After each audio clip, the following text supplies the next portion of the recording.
नमस्कार, स्वागत है आप सभी का हमारे खास कार्यक्रम हेलो डॉक्टर में। मैं हूं आपके साथ हिमाद्री शर्मा। 30 वर्षीय कामकाजी पेशेवर सुश्री रेखा को सुबह उठने पर दाएं और बाएं हाथ की उंगलियों में सूजन और अकड़न की समस्या शुरू हो गई। कई लोगों के लिए दिन उजाला होता है, लेकिन उनके लिए सुबह से ही दिन अंधकारमय हो गया, क्योंकि वह नियमित दैनिक कार्य नहीं कर पा रही थी। उनकी तरह भारत में लगभग 1.2 करोड़ लोग चुपचाप इन समस्याओं से जूझ रहे हैं। इस बीमारी को रूमेटॉइड आर्थराइटिस कहा जाता है, जो छोटे जोड़ों को प्रभावित करती है। आज हम हमारे दर्शकों को रूमेटॉइड गठिया की जानकारी देने के लिए आए हैं। आज हम इस रोग की जटिलताओं के बारे में जानेंगे। रूमेटॉइड गठिया एक ऐसी स्थिति है जो उम्र या लिंग की परवाह किए बिना किसी को भी हो सकती है। यह कभी कभार होने वाले दर्द से कई अधिक है। यह एक दीर्घकालिक बीमारी है जो किसी व्यक्ति के जीवन की गुणवत्ता पर प्रभाव डालती है। तो आज हमारे साथ एक्सपर्ट्स जुड़ रहे हैं जो इस बीमारी के बारे में हमें विस्तार से जानकारी दे पाएंगे। तो सबसे पहले हम हमारे एक्सपर्ट से आपका परिचय करवा देते हैं। डॉक्टर राहुल जैन, जो कि वरिष्ठ सलाहकार रोमेटोलॉजिस्ट और clinical immunologist Narayan multi speciality hospital Jaipur से हैं। तो वहीं हमारे दूसरे गेस्ट हैं डॉक्टर अमित शर्मा, रूमेटोलॉजी विभाग फोर्टिस एस्कॉर्ट्स हॉस्पिटल जयपुर से, जहां वे वरिष्ठ सलाहकार हैं। तो वहीं डॉक्टर आधार धूरिया हमारे साथ हैं, जो कि सलाहकार है रूमेटोलॉजिस्ट संतोकबा दुर्लभ जी मेमोरियल हॉस्पिटल जयपुर में।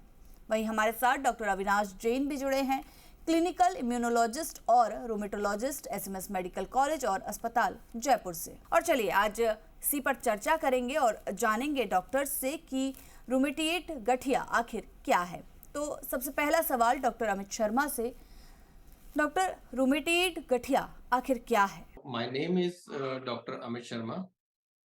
I did my MBBS from Medical College Kota and followed by DNB in General Medicine from Sir Gangaram Hospital, New Delhi.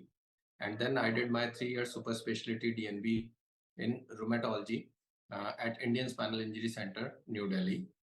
Presently, I am working as a senior consultant in Department of Rheumatology at Fortis Escorts Hospital in Jaipur, Rajasthan. Rheumatoid arthritis एक autoimmune बीमारी है जो कि आपके शरीर के विभिन्न अंगों में नुकसान पहुंचाती है, लक्षण देती है।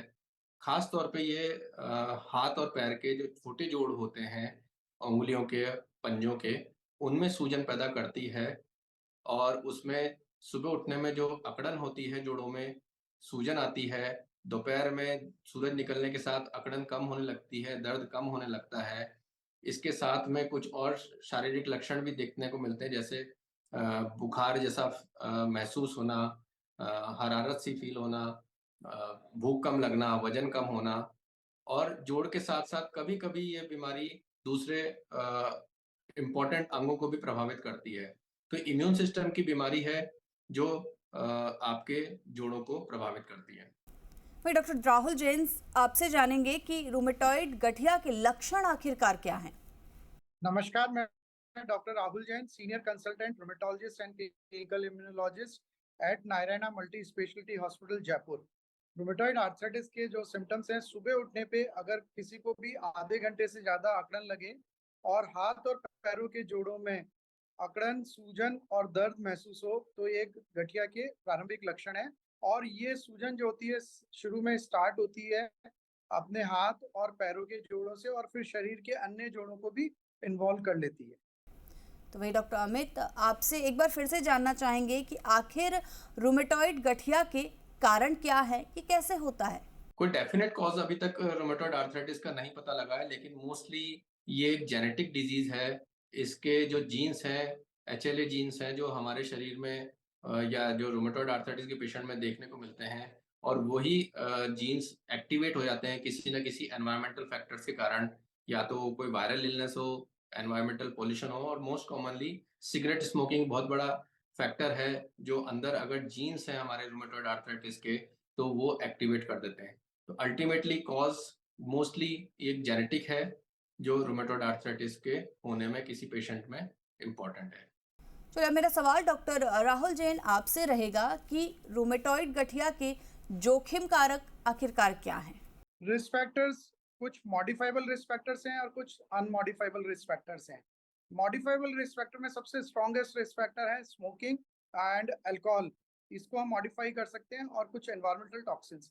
इसके अलावा जो अनमॉडिफाइबल है वो फीमेल सेक्स, स्पेशली ये बीमारी 20 से 50 साल की उम्र की फीमेल्स को ज्यादा इन्वॉल्व करती है, और मेल्स भी ज्यादा दिक्कत हो सकती है मेल्स को भी, लेकिन फीमेल्स को ज्यादा प्रॉब्लम होती है। तो कुछ फीमेल्स हार्मोन जो हैं वो एक रिस्क फैक्टर है गठिया के कॉजेशन में। तो वहीं डॉक्टर राहुल जैन, मैं आपसे ये भी जानना चाहूंगी कि रोमेटॉइड गठिया का निदान आखिर कैसे किया जा सकता है। जब भी हम क्लिनिकल सिम्टम्स के बेसिस पे सस्पेक्ट करते हैं तो हम सबसे पहले कुछ ब्लड टेस्ट कराते हैं। ब्लड टेस्ट दो तरीके के होते हैं। एक तो होता है कि गठिया के को डायग्नोस करने के लिए, और एक उनको प्रोग्नोसिस करने के लिए। तो डायग्नोसिस के अंदर गठिया के रूमेटॉइड फैक्टर, एंटी-सीसीपी, ये दो बहुत इंपॉर्टेंट टेस्ट हैं। उनकी सहायता से हम गठिया को पहचानते हैं।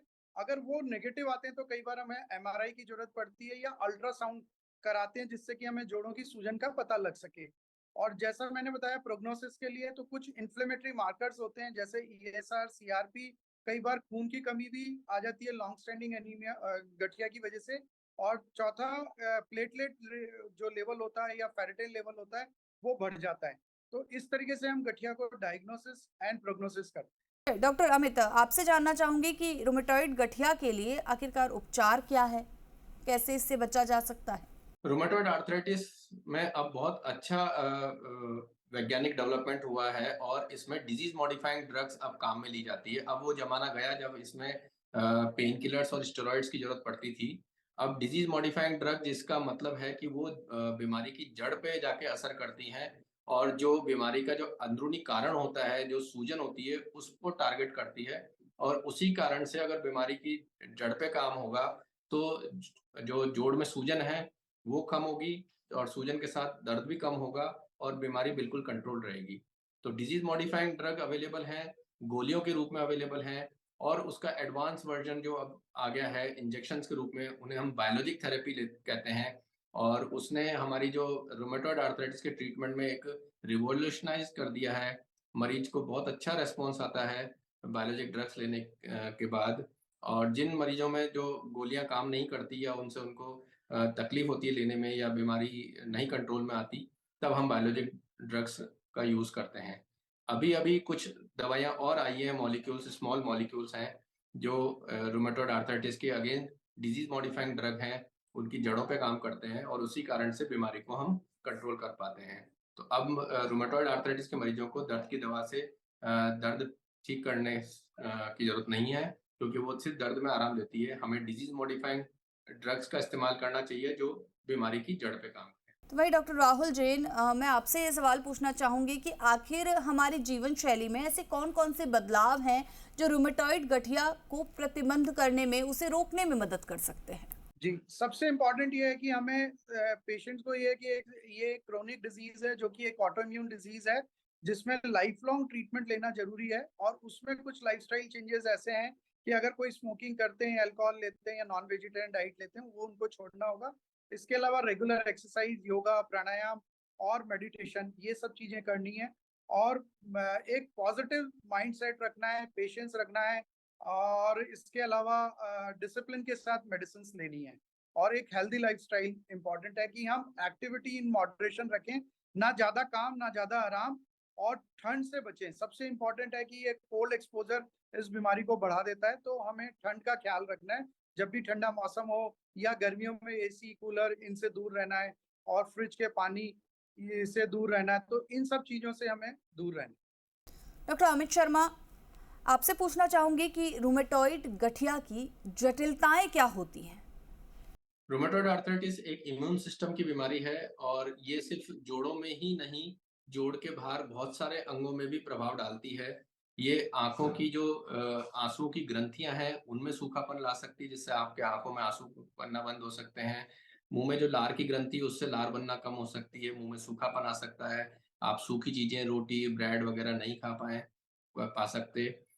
ये आपकी पैर की नसों में खराबी कर सकती है, जिससे कि आपको पैर की सुनपना आ सकता है, पैर की जो नसें खराब हो सकती हैं, पैर में लकवा आ सकता है।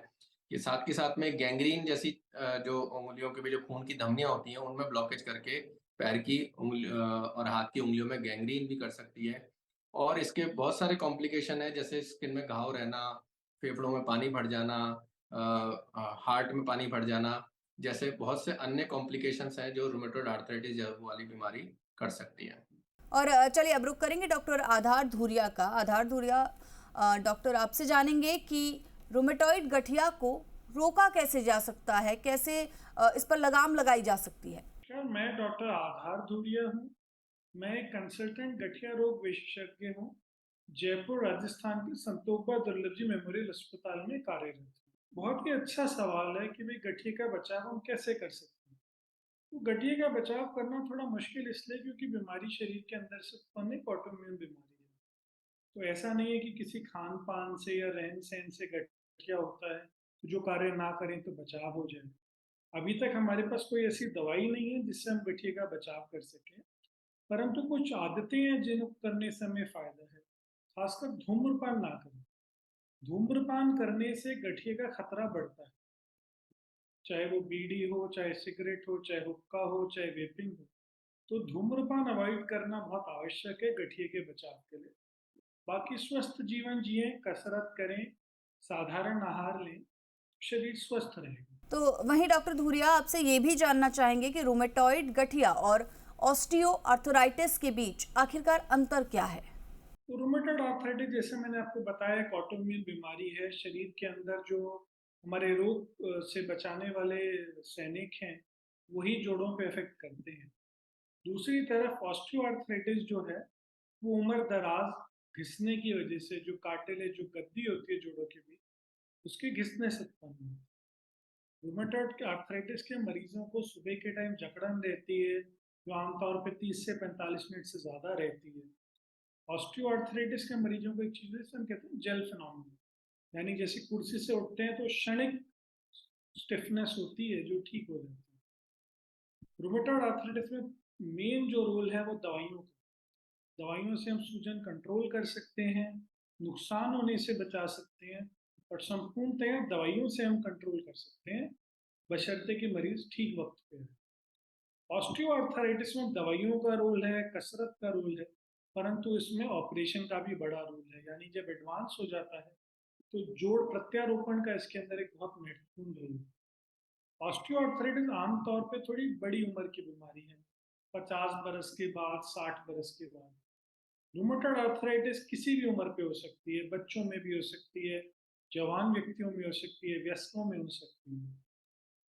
तो दवाई का कारण, दवाई का काम मेनली रूमेटॉइड आर्थराइटिस में जीवन शैली परिवर्तन, कसरत एवं सर्जरी, ये रोल ऑस्टियोआर्थराइटिस। तो वहीं डॉक्टर धुरिया, क्या आरए मरीज गर्भावस्था की योजना बना सकते हैं। बिल्कुल, गठिया के मरीज या रूमेटॉइड आर्थराइटिस मरीज बिल्कुल सफलता गर्भ धारण कर सकते हैं, नॉर्मल डिलीवरी हो सकती है, स्वस्थ बच्चे पैदा कर सकते हैं। बस ध्यान ये रखना है कि बीमारी कंट्रोल हो ताकि प्रेगनेंसी के टाइम दिक्कत कम हो, पैदा होने के बाद बच्चे को माँ का दूध पिलाते वक्त भी दिक्कत कम हो। डॉक्टर आधार धुरिया, मेरा एक सवाल और रहेगा आपसे कि यदि आपको मधुमेह है, डायबिटीज है, तो आरए होने की संभावना क्या रहती है। तो डायबिटीज और रूमेटॉइड आर्थराइटिस में आपस में कोई बहुत ज्यादा मेल नहीं है ना। डायबिटीज की दवाइयों से गठिया बाई होता है, परंतु गठिया बाई की दवाई मेनली स्टेरॉइड से थोड़ा खतरा रहता है डायबिटीज होने का। तो डायबिटीज होने मात्र से गठिया होने की संभावना नहीं बढ़ती है।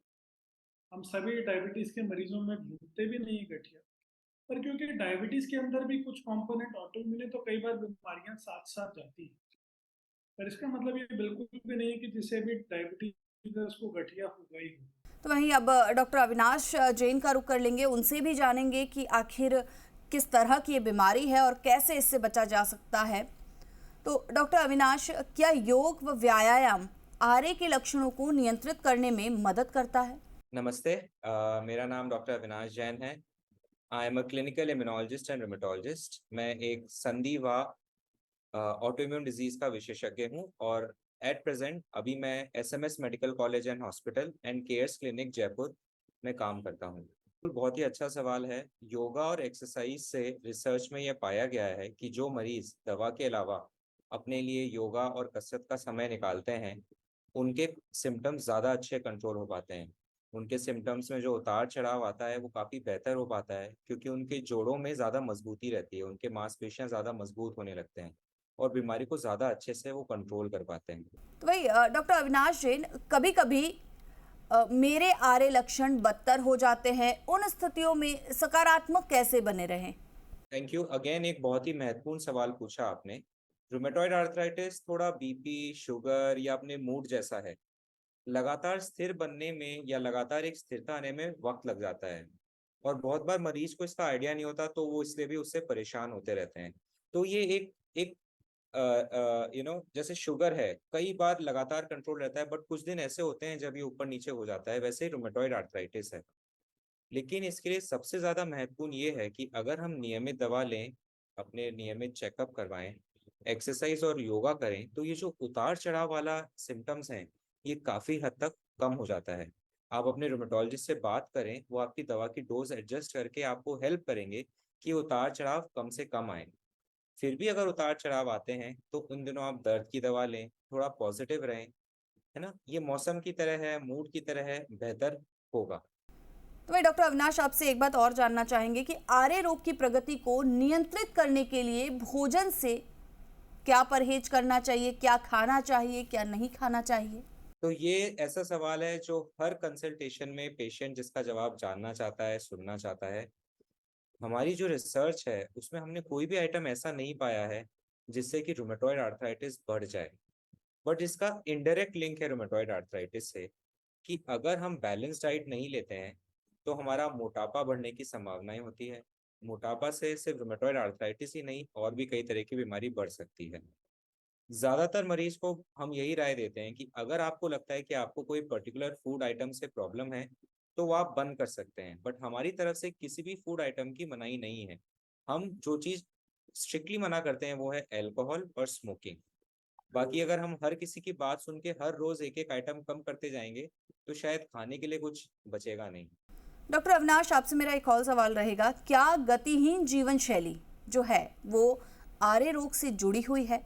तो सेडेंट्री लाइफस्टाइल डायरेक्टली तो रूमेटॉइड आर्थराइटिस से कोई लिंक नहीं है।